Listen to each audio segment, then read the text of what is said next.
তো বিষয়টা হচ্ছে কোথাও গিয়ে একদিকে কুলি এবং আরেকদিকে ওয়ার টু এবং আর অন্যদিকে ধূমকেতু, যে ধূমকেতু জ্বরে আমরা কোথাও গিয়ে গতকাল থেকে প্রচন্ড ভাবে কিন্তু ভুগছি। তো তার এই সবগুলো ছবির মধ্যে রান টাইম কিন্তু সব থেকে কম হচ্ছে ধূমকেতু, এবং তারপরে কিন্তু কোথাও গিয়ে কুলি, এবং তারপরে কিন্তু কোথাও গিয়ে ওয়ার টু। তার কারণটা হচ্ছে ওয়ার টু এর প্রাথমিক অবস্থা কিন্তু রান টাইম সম্বন্ধে আমরা যে আপডেট পেয়েছিলাম, যে 3 ঘন্টা 5 মিনিট বা 3 ঘন্টা 10 মিনিট মতো কিন্তু হতে পারে। তো সেইটা হয়তো সেন্সাস সার্টিফিকেট হয়তো পেয়ে গেছে, এবং তার পরবর্তীকালে কিন্তু ওয়ার টু এর যে রান টাইম সেই সম্বন্ধে কিন্তু যে আপডেটটা আসে সেটা হচ্ছে প্রায় 2 ঘন্টা 53 মিনিট হচ্ছে গিয়ে ওয়ার টু এর রান টাইম। এবং সেখানে অবভিয়াসলি কুলির যে রান টাইমটার সম্বন্ধে আমরা আপডেট পাচ্ছি সেটা হচ্ছে গিয়ে প্রায় 2 ঘন্টা 50 মিনিটের কিন্তু কাছাকাছি। তো সব মিলিয়ে শো পাওয়ার নিরিখে ওয়াট আমাদের বাংলাতে অবভিয়াসলি এখানে ওয়াইআরএফ কিন্তু নো স্ক্রিন শেয়ারিং কিন্তু করবে এই বিষয়টা।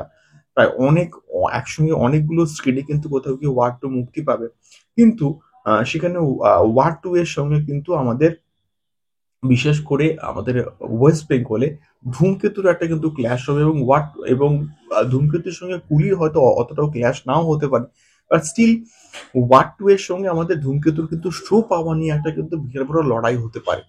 এবার দেখা যাক, ধূমকেতু যদি ভালো হয়, ভালো কোয়ালিটির একটা সিনেমা হবে বলে তো মনে হচ্ছে। সেটা একটা ব্যাপক হয়েছে, এবং দেব শুভশ্রীর এই কম্বিনেশনটা দেখার জন্য প্রচন্ড কিন্তু মানে ফ্যান্সরা কিন্তু এক্সাইটেড, এবং সেটা গতকাল কিন্তু আমরা মোটামুটি কোথাও গিয়ে দেখতে পেয়েছি। তো সেটা কিন্তু দারুণ একটা বিষয়। দেখা যাক এই রান টাইমের উপর ভিত্তি করে কে কত বেশি শো পায়।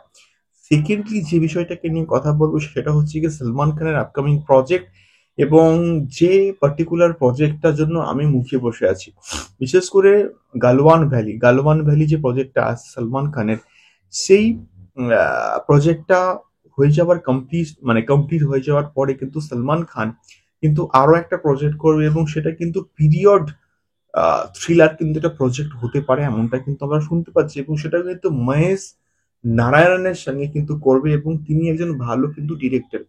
তো সেক্ষেত্রে সলমান খান যে তার জোন থেকে বেরিয়ে অন্য রকমের ছবি ট্রাই করছে, এটা কিন্তু দারুণ লাগছে। বিশেষ করে এই war drama, war periodic thriller, এই যে প্রজেক্ট গুলো প্রচন্ড কিন্তু ভালো হোক, এটা আমি চাই, এবং সলমান খানের প্রপার ওয়েতে একটা কামব্যাক হোক, এটা আমরা প্রত্যেকে কিন্তু আশা করছি।